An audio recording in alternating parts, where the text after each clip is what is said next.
गंगा और यमुना नदी के संगम का शहर प्रयागराज, जिसे पुलों का शहर कहा जाए तो अतिशयोक्ति न होगी। 3 तरफ से नदियों से घिरे इस शहर में आपको कई पुल देखने को मिलेंगे। उनमें से एक है नया यमुना पुल, और यह पुल बाकी पुलों से खास और सुंदर भी है। कारण है इसकी बनावट। प्रयागराज शहर को मध्य प्रदेश के रीवा व यमुना पार को जोड़ने वाले इस पुल की आवश्यकता तब पड़ी जब यमुना पर ही अंग्रेजों द्वारा बनाए गए पुल पर यातायात का अत्यधिक बोझ पड़ने लगा। उत्कृष्ट वास्तुकला, आधुनिक व विश्व स्तरीय तकनीक से बना यह पुल 2 भागों में बटा है। मुंबई के सी लिंक के बाद देश का दूसरा सबसे लंबा केबल ब्रिज है। वर्ष 2000 में इस पुल का निर्माण प्रारंभ हुआ, जो कि वर्ष 2004 में जाकर पूरा हुआ।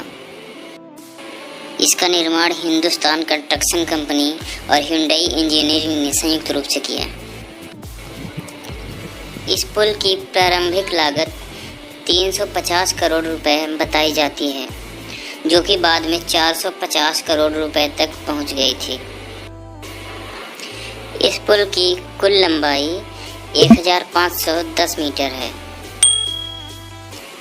इसका नाम डॉक्टर श्यामा प्रसाद मुखर्जी के नाम पर है, लेकिन स्थानीय लोगों के बीच इसे नए पुल या नैनी पुल के नाम से जाना जाता है। इस पुल के साथ एक बहुत ही रोचक घटनाक्रम जुड़ा हुआ है। जब यह बनकर तैयार हुआ और इसके उद्घाटन का समय आया, तो उसी समय लोकसभा के चुनावों की घोषणा हो गई और चुनाव के उपरांत सरकार बदल गई।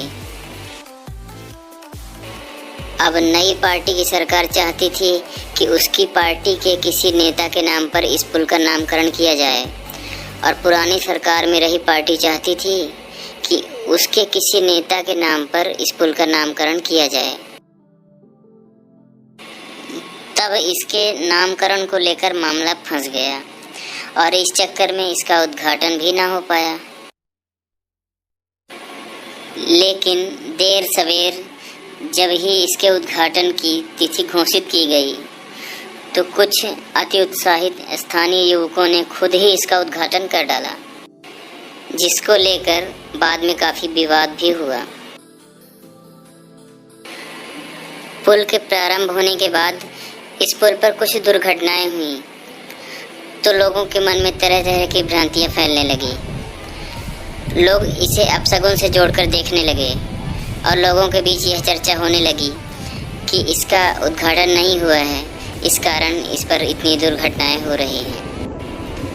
इसके बाद इस पुल का विधिवत उद्घाटन करवाया गया। हालांकि सड़क और पुल यहाँ दुर्घटनाएं तो आम बात हैं, स्थिति वही जस की तस बनी रही। इस पुल के नाम पर एक अनोखा और मनहूस रिकॉर्ड भी है। इस पुल के निर्माण से लेकर अब तक इस पुल से हजारों लोगों ने आत्महत्या के इरादे से छलांग लगाई है, और लगभग 600 से ज़्यादा लोगों की मौत यहाँ से कूदने से हो चुकी है, और सैकड़ों लोगों की जानें बचाई जा चुकी हैं। इस पुल से कूदकर मरने वालों की खबरें आए दिन ही आती रहती हैं। शाम के वक्त सुंदर लाइटों से जगमगाते इस पुल की सुंदरता देखते ही बनती है। इस पुल से पुराना यमुना पुल, अकबर का किला व संगम क्षेत्र स्पष्ट देखे जा सकते हैं। अपने मनोहारी दृश्यों के कारण ही यह एक पिकनिक स्पॉट का रूप धारण कर चुका है, जहां लोग शाम के वक्त घूमने, टहलने व समय बिताने के लिए आया करते हैं। इस पुल से गुजरने वाले स्थानीय हों या कहीं दूर से आए हुए पर्यटक इस पुल से गुजरते समय इसके साथ सेल्फी लेना नहीं भूलते।